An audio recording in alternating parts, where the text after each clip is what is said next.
स्त्री पक्ष ये बहुत सारे दरवाजे, बहुत सारी चीज़ें खोलता है, ये बहुत सारे डायमेंशंस आपके सामने खोलता है और आप अलग अलग तरीके से इसको एड्रेस कर सकते हैं। मैंने इसमें एक जो अपनी सेंट्रल थीम चुनी है वो है विमेन एक्सपीरियंस, यानी कि अनुभव के ज़रिए कैसे स्त्री की भाषा पर प्रभाव पड़ता है, उसके अनुभव के ज़रिए। क्योंकि मैंने इसके बारे में पढ़ा और मेरा जो अपना अनुभव है उससे उन हर चीज़ को, उन दोनों को मिलाकर मैंने ये वक्तव्य तैयार किया है, जिसमें मेरे अपने अनुभव में इसके 3 हिस्से हैं। तो मैं पहले पार्ट में जो मेरे इन्फ्लुएंसेस हैं, जो पहले पार्ट के बारे में,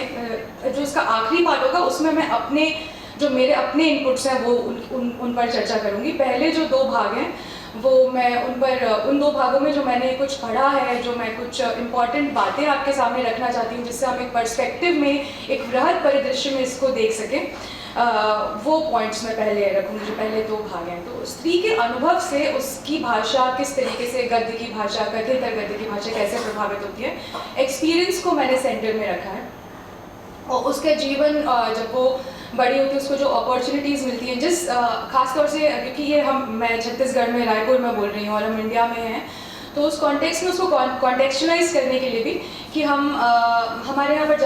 जब कोई लड़की बड़ी हो रही होती है, उसके अनुभव, उसके दायरे और उसके दायरे जो है, सामाजिक दायरे, उसके सांस्कृतिक दायरे, उसकी पढ़ाई लिखाई, उसकी परवरिश, उसका जो जाति जिसमें वो पैदा होती है, जिस सामाजिक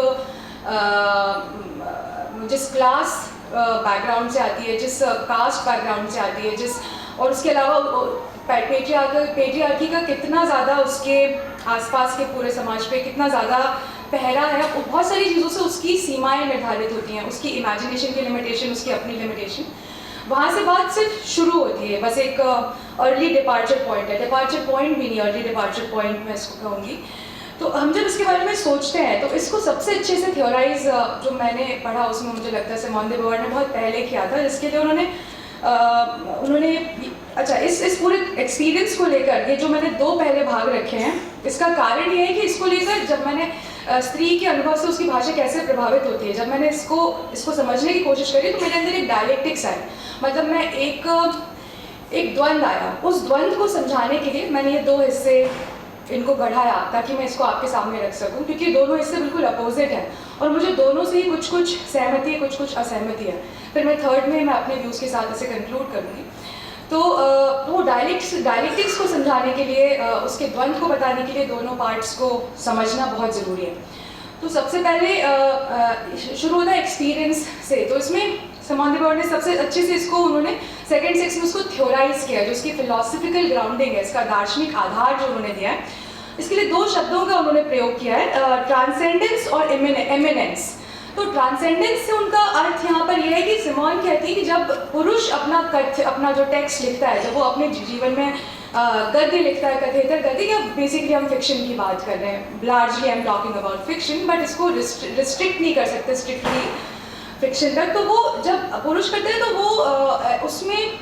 मीनिंग का, अर्थ की खोज करता है, मीनिंग के ऊपर उसका स्ट्रेस होता है, वो ट्रांसेंड करना चाहता है, वो चाहता है कि मैं इस एग्जिस्टेंशलिस्ट क्वेस्ट है जो रास्कोल्निकोव में है, क्राइम एंड पनिशमेंट में है, या फिर हम और भी बहुत सारे उनके उपन्यासों में, उसके अंदर एक क्वेस्ट है कि वो इसको ट्रांसेंड करेगा, उसके अंदर एक एग्जिस्टेंशलिस्ट क्वेस्ट अर्थ की इच्छा से करता है, अर्थ की तलाश करता है अपने गद्य में, और दुनिया को माया समझता है, इसकी बाहर जाने की उसके अंदर रिक्वेस्ट होती है, ट्रांसेंडेंस अकॉर्डिंग टू हर, जो वो उनकी एक मेन थीम है। और जब स्त्री कोई चीज़ लिखती है उसके लिए उन्होंने एमिनेंस का इस्तेमाल किया है कि एमिनेंस मतलब वो स्त्री दुनिया में ही ट्रांसेंडेंस, दुनिया के अंदर ही ईश्वर की बात की चीज़, उसके बाद की हर चीज़ को खोजती है। उसका कहना है कि उनका कहना है क्योंकि स्त्री अपने शरीर से भी इतना ज़्यादा बंधी हुई है एक तरीके से, क्योंकि बहुत सारे जो उसके साथ घटनाएं हो रही हैं उसका साइट उसकी बॉडी है। मतलब कि अगर मैं यहाँ पर एक बहुत इम्पॉर्टेंट अमेरिकन पोएट है, इम्पॉर्टेंट फेमिनिस्ट है, एडेलिन रिच, जिनको मैं अगर कोट करना था, जिन्होंने कहा था कि when women write their language they first write their silence. तो वो अपनी खामोशी लिखती हैं, अपना साइलेंस, उनकी बहुत सारा कुछ जो हो रहा होता है अकॉर्डिंग टू इनकी जो ट्रांसेंडेंस और एमिनेंस वाला जो दार्शनिक इन्होंने आधार दिया है इसको, उसमें एमिनेंस में स्त्री के बॉडी में बहुत कुछ घटित हो रहा होता है। There is a menstrual cycle going on, आप बच्चे पैदा करते हो, बहुत सारी चीज़ें हो रही हैं, तो वो एक सेंट्रल साइट हो जाता है और उसकी थॉट प्रोसेस में ऐसा होता है कि जब वो लिखती है तो वो उसी के अंदर मीनिंग को तलाश करने की और उसको ट्रांसेंड नहीं करना चाहती। सिमोन से पहले इसको दो लोगों ने इस चीज़ को थ्योराइज किया। अगर मैंने इसके बारे में और पढ़ा तो सबसे पहले तो जो एंशिएंट क्लासिकल टेक्स्ट है इसमें बरूच स्पिनोजा ने इस बात को कहा था, सिमोन के पहले उन्होंने इस बात को कहा था कि नहीं, not specially not in context of women writing but he mentioned, उन्होंने इस बात को कहा था कि इस तरह की जो विमेन राइटिंग है इसमें हम बहुत ज़्यादा जो अपनी भाषा में जब वो लिखती हैं तो उसमें वो इसके अंदर, दुनिया के अंदर ईश्वर को खोजने की, उसमें ट्रांसेंड करने की और उसकी परे भी, मतलब ट्रांसेंडेंस के बहुत सारे मीनिंग हो सकते हैं उसमें। बहुत लोगों के लिए ईश्वर शब्द का इम्पोर्टेंस है, बहुत लोगों के लिए नहीं है और वो एक बहुत ओपन डिबेट है, तो वो उसमें खोजते हैं। स्पिनोजा ने कहा उसको। अगर हम इंडियन ट्रेडिशन में अगर हम देखें तो जो कश्मीरी पंडित्स का शैवाई ट्रेडिशन है उसमें भी जो विमेन उनकी स्कॉलर्स रही हैं उन्होंने भी बहुत इस बात को कहा है कि जो है ईश्वर, जो ट्रांसेंडेंस है, मतलब इस दुनिया में ही सब कुछ है, इस दुनिया के परे कुछ नहीं है, इसी शरीर से हम, इसी में अर्थ हम ढूंढेंगे, इसी संसार में हम अर्थ ढूंढेंगे। तो एग्जिस्टेंशलिस्ट क्वेस्ट इस तरीके की नहीं है। लेकिन प्रॉब्लम कहाँ आती है कि ये जो हमारा क्लासिकल ट्रेडिशन है लिटरेचर का, ये मीनिंग की तरफ बहुत झुका हुआ है, अर्थ ढूंढने की तरफ बहुत झुका हुआ है। तो और जबकि जो विमेन राइटिंग है, जो स्त्री का लेखन है, वो एक्सपीरियंस ओवर मीनिंग उसको तरजीह देता है, यानी कि एक्सपीरियंस को तरजीह देता है अर्थ के ऊपर। एक्सपीरियंस ओवर मीनिंग उनका जो बेसिक आइडियोलॉजी है, जो उनकी थॉट जो फील करती हैं और वो चाहती हैं कि आप भी उसको वैसे ही फील करें जैसे वो फील कर रही हैं। और वो कई बार जो बहुत एक्सीलेंट या बहुत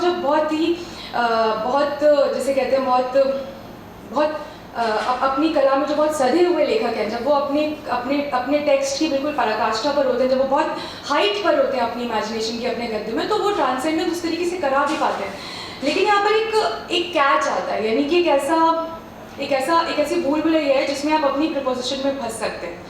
तो ये कैच ऐसे आता है कि आप अगर ये कह रहे हैं कि हम जब स्त्री लेखन है, जो मेरा अपना द्वंद भी था कि अगर वो बहुत अपनी ऊंचाई पर होता है तो वो ट्रांसेंड कर जाता है, इसका मतलब आप फिर से उसी ट्रांसेंडेंस को सीख कर रहे हैं, जो कि मेल राइटिंग की खास तौर पे एक बात मानी जाती है अकॉर्डिंग टू जो मैंने पहली थी और जो मैंने अपना पहला प्रपोजिशन दिया सिमोन दे beauvoir उनके अनुसार। तो इसमें प्रॉब्लम ये है कि हम जो टेरेनी ऑफ मीनिंग है, यानी कि जो आतंक है, अर्थ का आतंक है, जिससे हमारा पूरा लिटरेचर बहुत हद तक जिससे ग्रस्त रहा है, अर्थ का आतंक, उसकी वजह से हम अर्थ को इतना हाईली वैल्यू करते हैं। और हमें ये ज़रूरत है कि हम इस पूरे प्रपोजिशन को क्वेश्चन करें, क्योंकि ये ज़रूरी नहीं है कि जो चीज़ ये एक मेल कंस्ट्रक्ट है कि अर्थ कितना होगा, अर्थ कैसा होना चाहिए, अर्थ ही इम्पॉर्टेंट है, अर्थ इम्पॉर्टेंट नहीं है। तो ये बेसिकली एक मेल कंस्ट्रक्ट है। जब तक हम इसको चैलेंज नहीं करेंगे तब तक हम हमेशा ये सोचते रहेंगे कि अगर हम हमेशा ये सोचते रहेंगे कि अगर फीमेल राइटिंग एक्सपीरियंस के बारे में और मेल राइटिंग ट्रांसेंडेंस के बारे में, जो कि एक बहुत नैरो तरीका है, एक बहुत संकीर्ण दृष्टि होगी उसको समझने की। तो मुझे ऐसा लगता है कि टेरेनी ऑफ मीनिंग यहाँ पर, यानी कि अर्थ का आतंक एक बहुत महत्वपूर्ण बिंदु है, जो मेरे जो पहले भाग में बताना चाहती थी कि टेरेनी ऑफ मीनिंग से हमें ग्रसित नहीं होना है, अर्थ के आतंक से हमें ग्रसित नहीं होना है। और ये जो पूरा आइडिया है कि अगर स्त्री के लेखन में मतलब अनुभव है और जब अनुभव अपनी पराकाष्ठा पर जाएगा तो वो ट्रांसेंड भी कर जाएगा, ये आई थिंक ये कहीं ना कहीं एलिवेट करता है ट्रांसेंडेंस को और मीनिंग को एलिवेट करता है और इसको अनुभव को एक तरीके से बोलता है कि एस्पिरेशनल दृष्टि में दिखाता है कि हम एस्पायर कर रहे हैं, हम होना चाहते हैं वो, जबकि ऐसा नहीं है। वो अलग एक्सपीरियंशियल राइटिंग अपने आप में, हम एनी अर्नो की बात कर सकते हैं जिनको अभी नोबेल प्राइज़ मिला है, और कॉस्ट ऑफ लिविंग जिनका मेमोयर है, उनकी मुझे एकदम अभी नाम याद नहीं आ रहा, ये मेरी बहुत प्रिय लेखक है, उनकी 3 पार्ट है मेमोयर की, जिसमें कॉस्ट ऑफ लिविंग एक है। तो बहुत सारे ऐसे विमेन राइटर्स हैं, जॉन डिडियन का लेखन है। एक मेरी बहुत प्रिय नॉन फिक्शन की किताब है जिसका नाम है द वेव नाम है उसका, वेव, जो कि सुनामी के ऊपर है, एक अमेरिकन इंडियन बैकग्राउंड की राइटर ने लिखी है। तो वो भी बिल्कुल एक्सपीरियंशियल राइटिंग में बहुत अच्छा काम हुआ है। अभी हमारा आखिरी नोबेल पुरस्कार एनी अर्नो को जो मिला है द इयर्स जो है, वो इसका सबसे बड़ा मतलब एग्जाम्पल है कि एक्सपीरियंशियल राइटिंग कितनी ऊपर तक पहुंच सकती है, उसकी हाइट क्या है, उसको लाइफ राइटिंग भी कहते हैं। तो लेकिन इस राइटिंग को हमेशा से इससे जक्स्टापोज करके, इसके सामने इस तरीके से पेरोकियल तरीके से रख के कि ये ट्रांसेंडेंट आदमी की राइटिंग में क्वेस्ट है, वो तो एग्जिस्टेंशलिस्ट राइटिंग करता है, और वो एग्जिस्टेंशलिस्ट राइटिंग है, उसमें एक खास तरह का मीनिंग है। अगर आप एग्जिस्टेंस नहीं ढूंढ रहे हैं अपनी राइटिंग में, अगर आप वही जो ओल्ड स्कूल थॉट्स हैं राजकॉलनिकोव और जो बहुत कुछ हो चुका है, तो अगर वैसा आपका लेखन नहीं तो आपके लेखन में समस्या। आपका लेखन तो सेंटिमेंटल एक बहुत ख़राब शब्द है, मतलब उससे पहले इमोशनल कहा जाता है कई बार, women write from there emotions, ये बहुत ओल्ड स्कूल थॉट्स हैं मुझे लगता है। वो इसलिए आते हैं, एक बार मैं सूजन सोंटाग को पढ़ रही थी जिन्होंने बहुत अच्छी बात कही इस बारे में, मैं आगे उसका जिक्र भी करूँगी, कि हम कल्चर से सोचते हैं। हम ऐसे नहीं सोचते कि मैं औरत हूँ आप आदमी हो, हम बेसिकली कल्चरल ग्रूमिंग है हमारी। मेरे को सिखा दिया गया है औरत की तरह कैसे सोचना है, आदमी की तरह कैसे सोचना है। हम वी आर हम जो प्रोडक्ट है कल्चरल थॉट प्रोसेस का प्रोडक्ट ज़्यादा है, हमारी कल्चरल ग्रूमिंग का असर हम पे बहुत है। तो इसलिए ये जो थॉट प्रोसेस है कि विमेन राइट बाय एक्सपीरियंस, उसको नीचे देखने की हमें ज़रूरत नहीं, क्योंकि उसमें जब वो अपनी हाइट पर होती है वो ना सिर्फ ट्रांसेंडेंस, वो एक अलग तरह की लेखन है, अलग तरह का अपना काम है। और मुझे लगता है कि अगर हम उसको देखने के लिए नई दृष्टि का आविष्कार नहीं कर पा रहे हैं तो ये आलोचना की कमी है, ये स्त्री लेखन की कमी नहीं है। हमें नए तरह के टूल्स विकसित करने होंगे, जैसा सुजाता जी ने भी कहा था कि हमें अपनी आलोचना को और विस्तृत बनाने की ज़रूरत है, उसको और इंक्लूसिव बनाने की ज़रूरत है, और ज़्यादा वेलकमिंग बनाने की ज़रूरत है, और ज़्यादा उसका हृदय बड़ा होना चाहिए, और उसकी जो संवेदनात्मक और सामाजिक और सांस्कृतिक उसकी इंद्रियां हैं उनका और विकास होना ज़रूरी, ताकि वो और नई नई तरह की राइटिंग को अनुभव कर सके। और ये जो ओल्ड स्कूल बाइनरीज हैं जिसमें हमने अपने सब हर चीज़ को जब हम पढ़ते हैं स्त्री की भाषा, तो उसमें सबसे पहले जो चीज़ पॉपअप होती है कि एक्सपीरियंशियल राइटिंग और आदमी ट्रांसेंडेंस की बात करता है, तो वो तो क्वेस्ट में है, वो महान क्वेस्ट में है। अभी वो राजकॉलनिकोव है, उसके बाद फिर वो क्या कहते हैं, वो वॉर में जा रहा है तो वॉर एंड पीस लिख रहा है, तो उसके बड़े कॉन्सिक्वेंशियल उसके टेक्स्ट हैं। और जब औरत की बात आ रही है तो फिर हमारे पास मिसेस डॉलोवे है जो दिन भर क्या कर रही है, a day in a life of a woman, उसकी बात हो रही है मिसेस डॉलोवे। तो हाउ कैन वी क्वान्टिफाई, हम इसको ऐसे कैसे समझेंगे कि मिसेस डॉलोवे खराब है, या वो या जोसेफ कॉर्नाड है फॉर एग्जाम्पल, उन्होंने अफ्रीका की इतनी बड़ी बड़ी नदियों पे सेलर की तरह उन्होंने पूरी ज़िंदगी बिताई, उन्होंने यात्राएं करी, और टॉल्स्टॉय ने इतना सारा टाइम वॉर में बिताया, उनके अनुभव बहुत सारे थे, उन्होंने उस तरह की किताबें लिखी। पर इससे ऐसे कैसे हम इसको क्वांटिफाई कैसे कर सकते हैं? अगर हम उसी समय में, अगर मैं बात करूं इसी संदर्भ में, इसी वक्तव्य के संदर्भ में, मैंने वर्जीनिया वुल्फ के निबंध पढ़े जो उन्होंने फिक्शन पे लिखे हैं, वुमेन एंड फिक्शन, उसके ऊपर जो उन्होंने 3-4 उनकी श्रृंखला है, जो 3-4 निबंध उन्होंने महिलाओं के गद्य पर लिखे हैं। तो उसमें वो ये सवाल भी उठाती है कि ऐसा क्यों है कि हम इसको इस तरीके से देख रहे हैं कि एक तरफ फॉर एग्जांपल मित्रो मरजानी है और मिसेस डॉलोवे है, और एक तरफ हमारे पास जोसेफ कॉर्नाड की जो उन्होंने अफ्रीका के ऊपर द हार्ट ऑफ डार्कनेस है, या वॉर एंड पीस है। तो अब इसे क्वांटिफाई, हम इसको ऐसे वैल्यू जजमेंट क्यों करते हैं? तो वैल्यू जजमेंट है जिसको मैंने कहा था द टिरेनी ऑफ मीनिंग, यानी अर्थ का आतंक, वो समस्या है। अर्थ का आतंक जो है वो हमें रिडक्टिव तरीके से हर चीज़ को रिड्यूस करके ए और बी में समझने के लिए फोर्स करता है, ये ए है और ये बी है। ये जो बाइनरी है आलोचना की, मुझे बड़ा स्ट्रांगली फील होता है, ये बहुत मजबूती से मुझे ये बात लगती है कि जब तक हमारी आलोचना अपनी बाइनरीज को क्वेश्चन नहीं करेगी, उसको दोबारा क्वेश्चन नहीं करेगी कि ये हम इतनी संकीर्ण सोच में हम क्यों फंसे हुए हैं, तब तक हम नई तरीके से टेक्स्ट को समझने के तरीके नहीं ढूंढ पाएंगे। हम उन्हीं पुरानी चीज़ों में फंसे रहेंगे और उन्हीं पुरानी संकीर्ण बाइनरीज से, उन्हीं लेंसेज से हर चीज़ को देखने की कोशिश करते रहेंगे, और रिजल्ट में मुझे नहीं लग रहा कि हमें बहुत उसमें रोशनी कभी मिल सकती है। तो लेकिन क्लासिकल ट्रेडिशन की जब मैंने बात करी कि गद्य में जो क्लासिकल ट्रेडिशन है वो मीनिंग की तरफ झुका हुआ है, तो उसमें मज़े की बात है कि जब हम उसको थोड़ा और गहराई में जाएंगे और देखेंगे कि ये कैसे झुका हुआ है, तो हमें पता चलेगा कि ये तो आदमियों का बनाया हुआ ट्रेडिशन है, तो उन्होंने उसको अर्थ की तरफ झुका दिया है। तो उसको चैलेंज करने के लिए भी तो आपको ये लगाना, ये चीज़, ये आपको एक प्रिपोजिशन रखनी होगी ना कि जो विमेन राइटिंग है वो एक्सपीरियंशियल है अगर, तो वो एक तरह की राइटिंग है, उसको हम टिरेनी ऑफ मीनिंग में डिस्ट्रॉय नहीं कर सकते, टिरेनी ऑफ मीनिंग में रिड्यूस नहीं कर सकते, उसको ख़त्म करके ये नहीं बोल सकते कि आपको एक्सपीरियंशियल या सेंटिमेंटल राइटर हो. That is I think a tool, a sort of a attack or sort of a attack by patriarchy, एक जिसको हमें समझना होगा क्रिटिकली, ऐसा मुझे लगता है. और मैं बस नहीं कट शॉर्ट कर रही हूँ, मैं एक 2-3 चीज़ें मैं कहना चाह रही थी. इसका जो दूसरा पार्ट है, अच्छा मैं एक इम्पॉर्टेंट चीज़ मैंने यहाँ पे आप लोगों को संदर्भ देने के लिए रखी थी. मैं अपनी बात पूरी करूँगी 2 दिन, सब लोगों ने बोला मुझे, मैं तैयार करके आई हूँ, मुझे 2-4 मिनट तो चाहिए. ये चीज़ मैंने बोली यहाँ अपने ऐसे में एक इम्पॉर्टेंट चीज़ है. मैं 2 उदाहरण दूंगी सिर्फ जो मैंने चुने थे क्योंकि मुझे लगता है मेरे सब्जेक्ट से यहाँ बहुत इंपॉर्टेंट है. तो वुमेन इन फिक्शन जो ऐसे है वर्जीनिया का, उसमें से बस एक चीज़ मैं आपको छोटा सा पढ़ के सुनाना चाहती हूँ कि it is probable however that both in life and in art, the value of women and that the values of a woman are not the values of a man. Thus, when a woman comes to write a novel, she will find that she is perpetually wishing to alter the established values, to make serious what appears insignificant to the man and trivial what appears important to him. And for that, of course, she will be criticized. For the critique of the opposite sex